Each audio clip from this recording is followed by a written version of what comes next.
तो मैं कह रहा था, विशाल देव कहते हैं, गृहस्थ हों आप या विरक्त हों, नर हों या नारी हों, लेकिन संतोष, आपके पास में कितना धन दौलत हो, मकान हो, सामान हो, पर यदि संतोष नहीं है तो आप सुखी नहीं रहेंगे। संतोष रखिए और खुश रहिए। आपके पास बहुत कुछ है, कोई कमी नहीं है, बहुत अच्छा है, सब सुख है। प्रसन्न रहना सीखो, अपने पति को भी खुश रखना सीखो, बच्चों को भी प्रसन्न रखना सीखो, माँ बाप को प्रसन्न रखने की कोशिश करो। घर में खुशियों के दीपक जलाओ, कलह कलेश मत फैलाओ, स्वास्थ्य को भी संभाल कर रखो,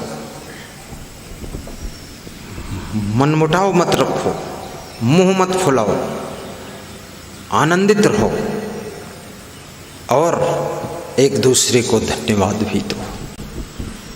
मेरा एक संत है, उसका नाम है, बात को बताऊंगा।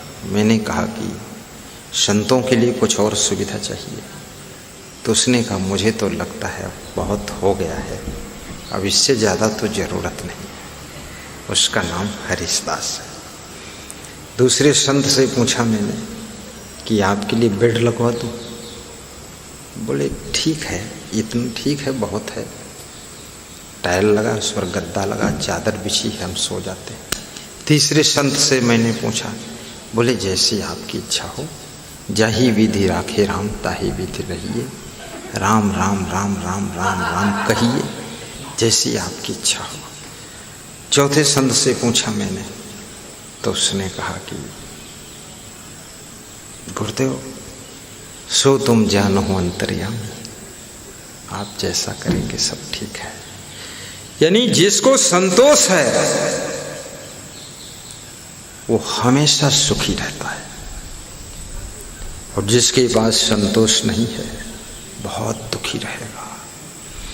चाहे कितना ही कुछ हो जाए आपके पास, आप दुखी रहेंगे। इसलिए अपने को सेटिस्फाई करना सीखो। ये विशाल देव यही समझा रहे हैं कि संतोष खास आवश्यक राख असंचय। लेकिन संतोष का गलत अर्थ भी मत करो। संतोष का ये अर्थ नहीं कि आलसी बनना, निठल्ला बनना, निकम्मा बनना, कुछ भी काम न करना, उन्नति न करना, विकास न करना, मकान न बनाना, जो भी खंडहर है उसी में पड़े रहना, दीवाल ऊपर गिर जाए उसके नीचे दबे रहना, इसका नाम संतोष नहीं। संतोष का अर्थ है अपनी बुद्धि का पूर्ण सदुपयोग करो, कर्म करो, मेहनत करो, योग्यताओं को विकसित करो और उन्नति करो, विकास करो, अच्छा मकान बनाओ, अच्छी गाड़ी भी लाओ, लेकिन जो भी बन गया है उसमें खुश रहो, संतुष्ट रहो। इसका नाम संतोष है। इसको समझना चाहिए। अपने घर के आसपास में फूल पौधे भी लगाओ, हरा भरा वातावरण बनाओ, क्योंकि पेड़ पौधों से ऑक्सीजन मिलता है। ऐसा डॉक्टर अरविंद बताते हैं। खड़े हो अरविंद, ये डॉक्टर साहब बताते हैं। डॉक्टर साहब बहुत योग्य है, अनुभवी हैं। ये प्राथमिक हेल्थ सेंटर मुस्तफाबाद के डॉक्टर हैं, फार्मासिस्ट हैं, डॉक्टर भी हैं, अनुभव बहुत अच्छा है। और इनकी धर्म पत्नी भी आई है। खड़ी हो जाओ बेटी, बेटा बेटी भी आए, खड़े हो। ये देखो 4 मूर्तियाँ हैं। बहुत प्रेमी हैं, गुरु के भक्त हैं, दीक्षा प्राप्त हैं और श्रद्धा भी है। ऐसे खाली नाम के भक्त नहीं, काम के भक्त हैं। सेवा भी करते हैं, दान पुण्य भी करते हैं, आशीर्वाद है और सत्संग भी सुनते हैं। बैठी। तो ये संतोष खास आवश्यक राख असंचय है।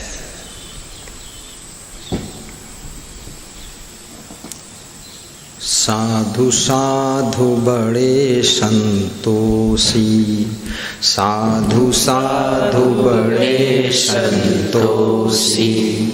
साधु बड़े संतोषी होते हैं, बहुत संतोषी।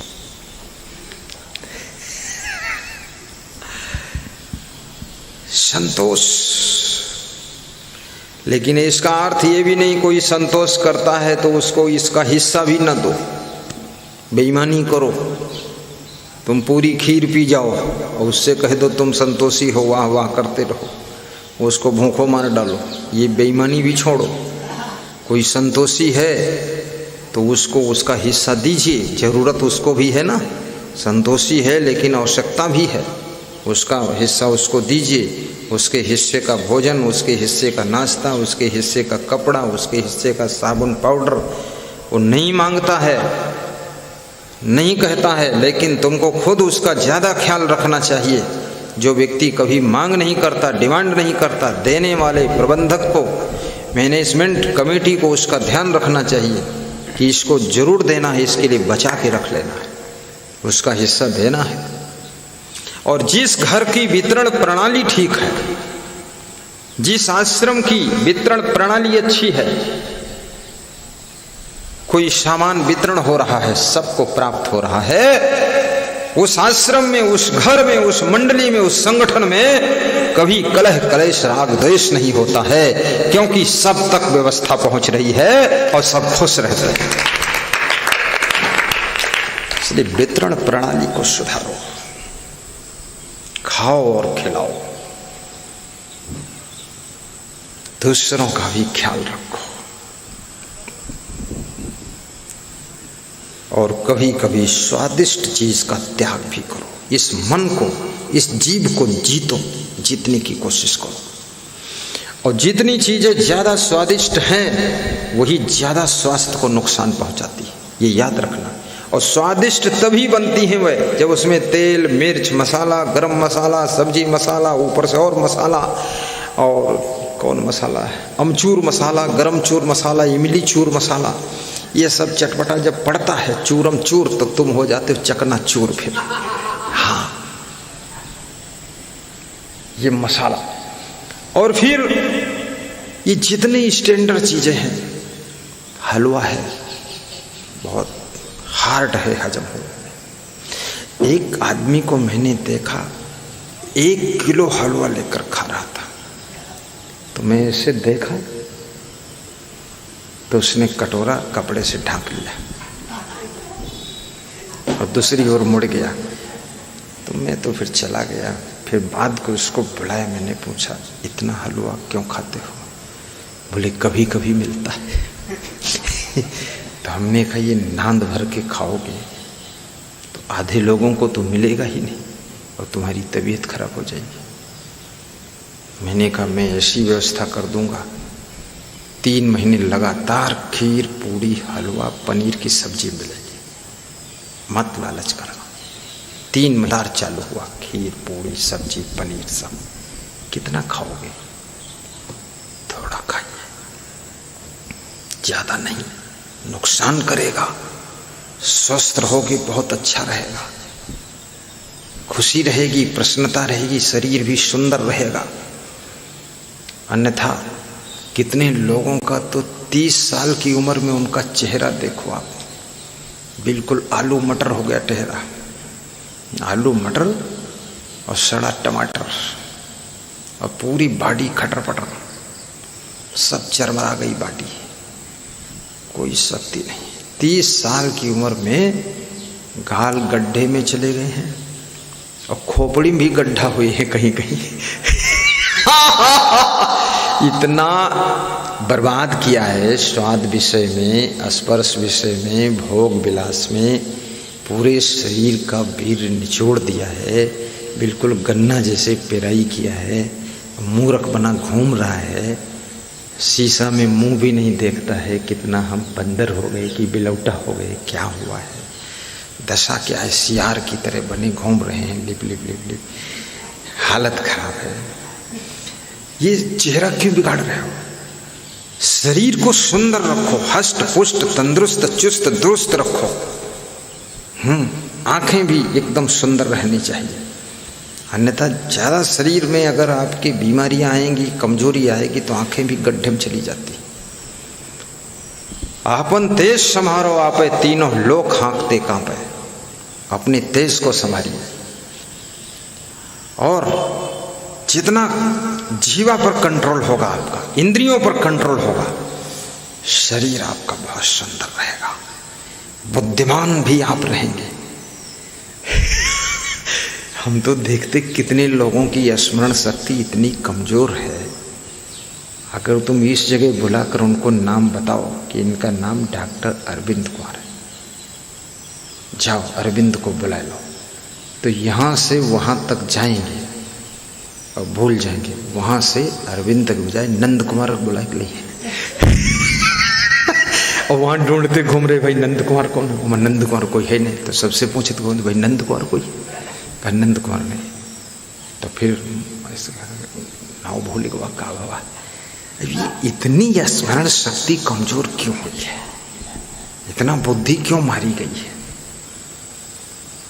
इसलिए या तो तुमने तादाद से ज्यादा सोया है, नींद बहुत लिया है, या तो जरूरत से ज्यादा तुमने खाया है, और या तो आपने नींद बहुत कम लिया है, बहुत ज्यादा जागरण किया है। यानी बॉडी को डिसबैलेंस कहीं ना कहीं तुमने किया है। या तो बिल्कुल खाया ही नहीं है, या तो बहुत अधिक खाया है, या तो बहुत अधिक सोया है, या तो बिल्कुल जरूरत भर का भी नहीं सोया है। सब हार्मोन्स डिस्टर्ब हो गए, इसलिए जो है स्मरण शक्ति लुप्त हो रही है। तो अपनी स्मरण शक्ति को सुधारो। आपके नेत्रों में भी शक्ति होनी चाहिए। कृपा दृष्टि रखो भगवान। और मनोबल भी ऊंचा होना चाहिए। तो विशाल देव कहते हैं इस साखी का अर्थ यही है, दोहा का अर्थ की संतोष रखना। वस्तुन प्राप्ति माहि तजि संचय। जो वस्तुएं प्राप्त हुई है उनको इकट्ठा करने की आदत छोड़िए, दूसरों के उपयोग के लिए वितरण भी कीजिए, दूसरों को दीजिए। क्योंकि हो सकता है कुदरत की कृपा से आपका बहुत बड़ा भाग्य है। कितने लोगों का भाग्य बहुत बड़ा भाग्य होता है, उनके भाग्य से लाखों लोग रोटी खा सकते हैं, उनके प्लानिंग से लाखों लोगों का परिवार पलता है। मैं बेंगलोर गया था, एक इंजीनियर साहब थे, उनके घर गया था मैं। तो उनसे मैंने पूछा कि आप क्या करते हैं? बोले सॉफ्टवेयर कंपनी है टाटा जी की, उसमें सर्विस करता हूँ।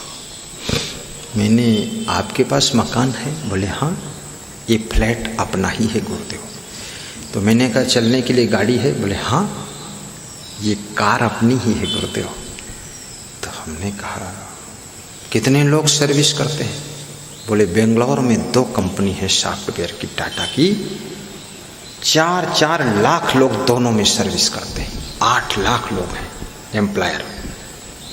अब 8 लाख परिवार टाटा की प्लानिंग से पल रहे हैं। सोचिए, ये व्यक्ति कोई साधारण भाग्यशाली है, ये सामान्य बुद्धि का आदमी नहीं है, ये बुद्धि का सागर है। और इसका जो किस्मत है, प्रारब्ध है, बहुत प्रचंड है। लाखों लोगों का भाग्य एक तरफ और ये रतन टाटा की किस्मत एक तरफ, इसलिए 8 लाख परिवार पल रहे हैं वो सॉफ्टवेयर कंपनी में। फिर वो टाटा का ट्रक है, टाटा की कारें हैं और टाटा के टीन शेड है, इसमें न जाने कितने लाख लोग सर्विस करते होंगे। सोचिए। लेकिन टाटा जी को मैंने देखा है, जिस तरह के एम्प्लॉयर उनके वस्त्र पहनते उसी तरह का वो भी बुशर्ट पहने हुए हैं और बड़े विनम्र हैं, सरल हैं, नम्र हैं। टाटा जी कभी डिंग नहीं मारते ना, मुकेश अंबानी को डिंग मारते नहीं देखा हमने। बिल्कुल नम्र रहते हैं, सरल रहते। मुकेश अंबानी की ड्रेस तो बस वही हल्की नीली पैंट और बस वो सफ़ेद बुशर्ट। उनको देखकर कोई नहीं कहेगा इतना बड़ा उद्योगपति है, इतना बड़ा उद्योगपति। ये देखिए मुकेश अंबानी का दर्शन कीजिए, क्या बात है, हल्की मुस्कान चेहरे पर है। धन्य हो प्रभु, रिलायंस की जय हो। कितनी बुद्धि तुम्हारे पास है, दिमाग। देखो आया, दर्शन देकर चला गया। वो आ जाता है कभी कभी, दयालु है, सुन लेता बात, देखो फिर आ गया। मुस्कुरा रहा है, मेरी ओर तिरछी आंखों से देख रहा है कि क्या करूं तेरे लिए, तू संत हो गया, मेरे लिए क्या करेगा, सुखी रह तू।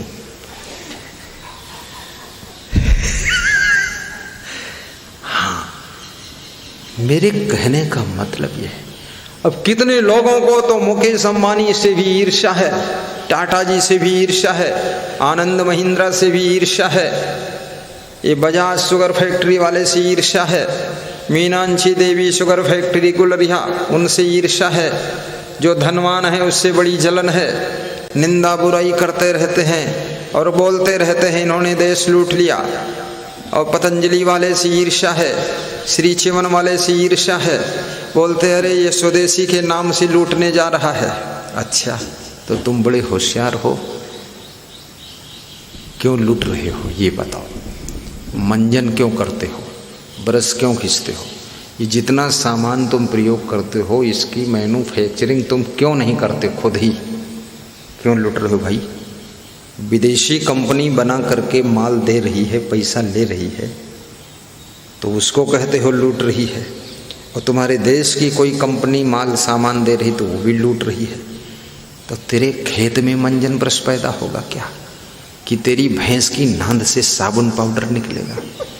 अरे मूर्ख, कम से कम एक साबुन ही तू बना दे, और तू बनाएगा और जब उसको लोग खरीदेंगे तो तेरे को कहेंगे लुटेरा है, तू लूट रहा है।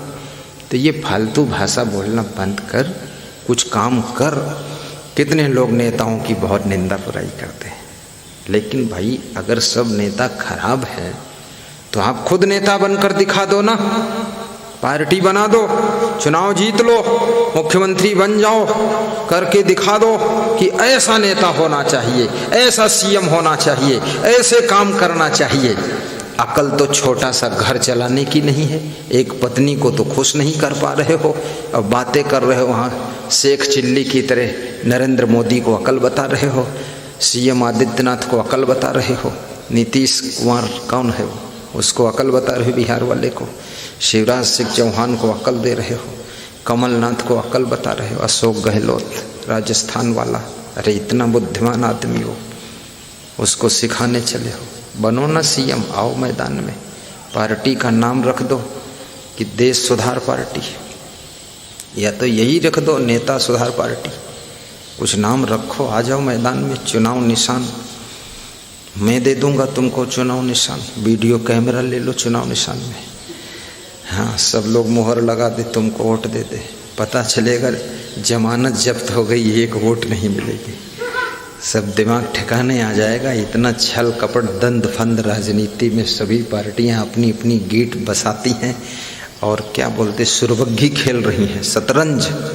वो जो खेला था कौन, उसका मामा था शकुनी, दुर्योधन का मामा, वैसे ऐसे करता था, दांव लग गया। तो ऐसे इसमें बहुत शकुनी भरा हुआ है, इसमें लाखों शकुनी है राजनीति में, और शकुनी नहीं अपशकुनी है, अपशकुन कर देता है। पूरा हार जाओगे चुनाव, मुंह दिखाने लायक नहीं रह जाओगे, अहंकार सब खत्म हो जाएगा, भाषणबाजी खत्म, सब कुछ काम नहीं आएगा, बड़ा तिकड़मी काम है ये, नींद हराम हो जाएगी, बहुत दुख उठाओगे, बहुत कष्ट पाओगे। जो राजनीति कर रहे हैं जाति पाति का पक्षपात छोड़कर, पार्टी का पक्षपात छोड़कर, जो अच्छा काम कर रहे हैं नेता, उनको वोट दीजिए, उनका गुणगान कीजिए, उनको जिता दीजिए। जो देश की सबसे अच्छी रक्षा कर सकते हैं उनको धन्यवाद दीजिए, ये निंदा करने की आदत छोड़ दीजिए। क्योंकि राजनेता भी बहुत दुखी होते हैं। एक राजनेता मेरे पास आया और कमरे में बैठा, बोला गुरुदेव आज बहुत दुखी हूँ। हमने कहा क्यों? बोले आपको दान देने के लिए 500 रुपया भी नहीं, 3 बार चुनाव हार चुका हूँ, सब बर्बाद हो गया, 500 रुपया नहीं। आंसू रुमाल से पोंछ लिया। तो हमने कहा कोई बात नहीं, अगली बार तुम विधायक बन जाओगे। तो विधायक बन गए। बन गए, फिर मिले तो उन्होंने 5100 दक्षिणा दिया। तो हमने कहा पिछला भी भरपाई हो गया 500 के हिसाब से। तो बोले ठीक है। हमने कहा कि स्वास्थ्य को सुधार लेना, ज़्यादा मोटापा भी ना होने पाए। किसी नेता को भी ज़्यादा मोटा नहीं होना चाहिए। जब मोटे होने लग जाओ तो कम खाना शुरू कर दो, व्यायाम बढ़ा दीजिए, पैदल चलना बढ़ा दीजिए और 4-5 बार में थोड़ा थोड़ा खा लीजिए। एक साथ में एकदम पेटी मत भरिए भोजन की, थोड़ा। अब बहुत दुबले पतले भी मत रहो जो हवा में ही फुर्र उड़ जाओ। कितने लोग तो ऐसे दुबले पतले हैं बिल्कुल अंगुली जैसे, डिग डिगा डिग डिग डिग डिग डिग, अब गिरे अब उड़े देखो बच गए। अब ऐसे घूम रहे हैं बिल्कुल 19 साल की उम्र में बूढ़ऊ लग रहे हैं। खांसत खखारत बहुत, हर समय उनकी खांसी करो। ऐसा भी नहीं होना चाहिए। थोड़ा तंदुरुस्ती भी रहनी चाहिए, मांसपेशी भी मजबूत होना चाहिए, बॉडी को थोड़ा फैट की भी ज़रूरत है। हाँ, जब एडिशनल एनर्जी की आवश्यकता होती बॉडी को, तब वो बॉडी से ही लेती है एनर्जी, तो इस चर्बी को गला करके काम चलाती है। इसलिए जब तुम बीमार होते हो तो तुम्हारी बॉडी हल्की हो जाती है, क्योंकि तुम्हारा शरीर तुम्हारे अंदर जो चर्बी है उसी को खपत शुरू कर देता है, उससे काम लेना शुरू कर देता है। क्योंकि ज़्यादा बीमार हो, खा नहीं सकते हो, हजम नहीं हो रहा कुछ, लेकिन आपके शरीर को जीवित रखने के लिए शरीर को खाना शुरू कर देता है। इसलिए उपवास रहने वाले सब दुर्बल हो जाते हैं, उनका मांस शरीर खुद खा जाता है उपवास में। तो इसलिए थोड़ा फैट भी होना चाहिए, बहुत फैट ना हो लेकिन थोड़ा सा सेहत अच्छी दिखे, हड्डी गुड्डी न दिखाई दे। और राजनेता को हंसना भी चाहिए। मंच पर पहुंचिए, माइक पकड़िए, सबसे पहले राजनेता स्वयं ताली बजाए। जनता तो राजनेता के लिए ताली बजाती है, लेकिन राजनेता को जनता के लिए ताली बजा देना चाहिए। जय हो जनता की, जय हो जय हो, ऐसे ताली बजा दो। कोई नेता ताली नहीं बजाता है, लेकिन ताली बजा दो, तुम बजा दो। नया रूट अपना लो, मज़ेदार बनो, मनोरंजन करो और फिर हंस दो कि बहुत आनंद आ गया, बहुत आनंद आ गया। अरे हजारों का दर्शन एक साथ हो गया, लाखों लोगों का दर्शन हुआ, मेरी गलती क्षमा करना, माफ़ करना, और मैं आपका सेवक हूँ, आपका काम करूँगा। और काम न कर पाऊँ तो भी नाराज़ मत होना, क्योंकि माँ बाप भी हर अपने संतान की इच्छा को पूरा नहीं कर पाता है। इसलिए मैं सबकी इच्छा पूरी नहीं कर सकता हूँ, लेकिन इतना जरूर है, कोशिश जरूर करता हूँ। ऐसे भाषण दे दो और सबसे तालमेल बिठाओ, लाखों लोगों के नाम याद रखो, प्रेम करो, अहंकार मत लाओ। अब एक बार मिनिस्टर बन गए तो इतने अभिमान में चूर हो गए कि उनसे सब हैरान हो गए। जनता सोच रही अगली बार हराऊंगा, तुमको ठिकाने लगाऊंगा। फिर अहंकार हार के द्वार पर पहुंचा देता है। याद रखना, नम्रता हार को सफलता में बदलने का काम कर देती है। और ईमानदारी, वफादारी, अगर लंबे समय तक राजनीति करना चाहते हो और लंबे समय तक सीएम पीएम बने रहना चाहते हो तो, और लंबे समय तक सत्ता तुम अपने हाथ में रखना चाहते हो तो, जरा कृपया अपने चरित्र को भी संभालिए, ईमानदारी भी रखिए, साफ सुथरा काम कीजिए, क्योंकि सत्ता हमेशा जहां पर सत्य निवास करता है, सत्ता वहां पर घूमती रहती है। ज़्यादा घोटालेबाजी करोगे, चोरी चाटा करोगे, लालच में फंसोगे, गुंडागर्दी फैलाओगे, जातिवाद फैलाओगे, लड़ाई झगड़ा फैलाओगे, उल्टा पलटे कानून बनाओगे, तो सत्ता से तुम बहुत दूर हो जाओगे। उड़ीसा के मुख्यमंत्री नवीन पटनायक, उनके पिताजी आज 50 साल से वो बाप बेटे ही मुख्यमंत्री है। पहले बाप रहा मुख्यमंत्री, अब बेटा है मुख्यमंत्री। सारी पार्टियों को नेस्तनाबूद कर देता है। किस तरह से चलाता है? मैंने लोगों से पूछा उड़ीसा में ये कैसे चला रहा है? अरे बोले वो अपने घर का पैसा भी लगा देते हैं, वो चुट्टा नहीं है, ऐसा आदमी है। समर्पण, समर्पण।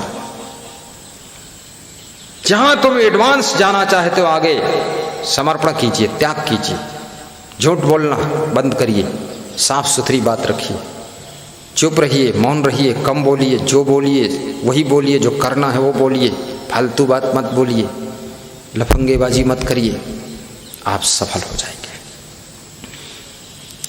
कहीं भी सफलता के लिए सद्गुण और सदाचार की आवश्यकता है। संत लाइन में भी जो ज्यादा सफलता चाहते हैं, एडवांस आगे जाना चाहते हैं, ईमानदारी, वफादारी, जिम्मेदारी और परिश्रम और सद्गुण और सदाचार, त्याग, वैराग को दृढ़ कर लें, श्रद्धा भक्ति को मजबूत कर लें, वो संत शिरोमणि हो जाता है, सबसे आगे निकलता है। कोई कंपटीशन है नहीं यहाँ पर, कुछ लफड़ा है नहीं, कहीं भी कुछ कंपटीशन। लोग कहते बड़ा तगड़ा कंपटीशन है, बहुत तगड़ा कंपटीशन, कोई कंपटीशन नहीं। सरल